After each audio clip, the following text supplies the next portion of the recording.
राम राम। जैसा कि मैं पिछले प्रसंग में बता रहा था किस तरह भरत जी राम जी से मिले और गुह ने सूचना दी कि प्रजावासी तीनों माताएं और गुरुदेव भी आए हैं और नीचे नदी के तट पर हैं।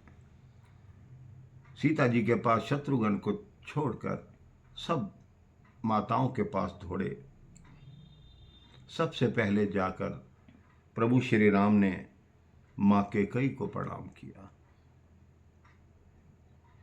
उनको ये लगा कहीं उनके मन में ये ना आए कि मैं उनसे गुस्सा हूं। मेरे लिए सबसे अच्छी मां कैकेयी है। बाल्यकाल से आज तक उन्होंने मुझे इतना स्नेह दिया, इतना प्यार दिया, और मेरे ही कारण उनके माथे पर कलंक का टीका लगा। क्योंकि अगर माता मुझे वनवास में ना भेजती तो आसुरी शक्तियों का विनाश कैसे होता। जैसा कि पहले मैं एक प्रसंग में बता चुका हूं कि राम जी ने स्वयं जाकर माता कैकेयी से निवेदन किया था कि मेरे को यहाँ नहीं रहना।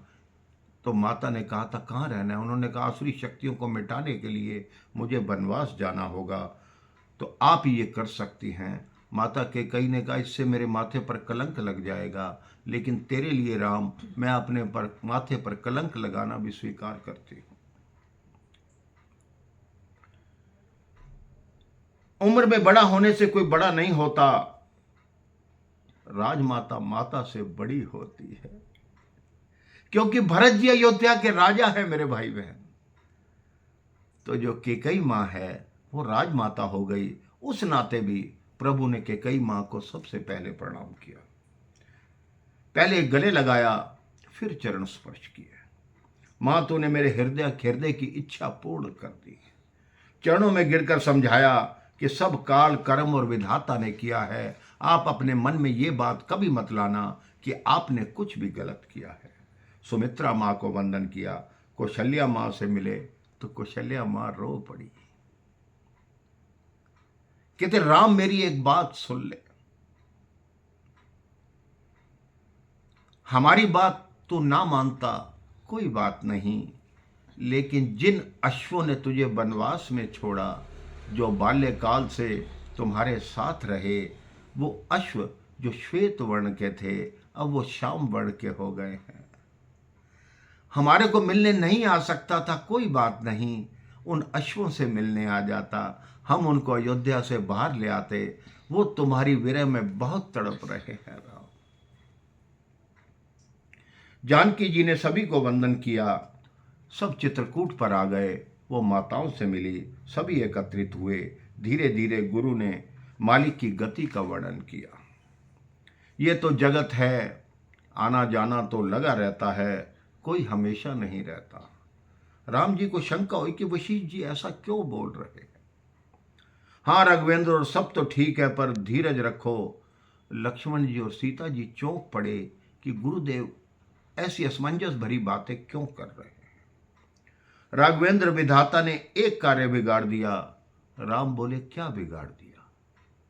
राघव सुमंत जी ने समाचार दिए कि राम 14 वर्षों से पहले नहीं आएंगे। तो ये सुनकर राम राम रटते हुए महाराज चल बसे। राम जी पर जैसे बिजली गिर पड़ी, आंखों से अश्रुधार बह निकली। चारों भाई गले मिल मिल कर रोते हैं। पिता के स्वर्गवास का समाचार सुनते ही राम बहुत रोए, स्वयं ब्रह्म रो पड़े। सीता जी कौशल्या मां की गोद में सिर रखकर रोने लगी। सभी भील रो पड़े, हमारा भगवान रो रहा है। चारों ओर करुणा छा गई, मानो अवधेश का देहांत आज हुआ। सभी को आघात लगा। गुरु ने सबको शांत किया। मंदाकिनी में स्नान कराने ले गए। स्नान किया और फिर ठहरने की व्यवस्था की गई। उस दिन सबने निर्जल उपवास रखा। अगले दिन प्रातः गुरु वशिष्ठ ने राम से पिता के लिए जो जो कर्म करवाने थे वो करवाए। भील फलाहार लेकर आ गए। प्रेम से बोलते हैं, गांव में श्रद्धा, शहर में सम्मान मिलता है। अवधवासियों के मुख से उनकी सराहना मिली। आपके भाग धन्य हैं, हमारे राम 14 वर्ष तक आप लोगों के बीच में ही रहेंगे।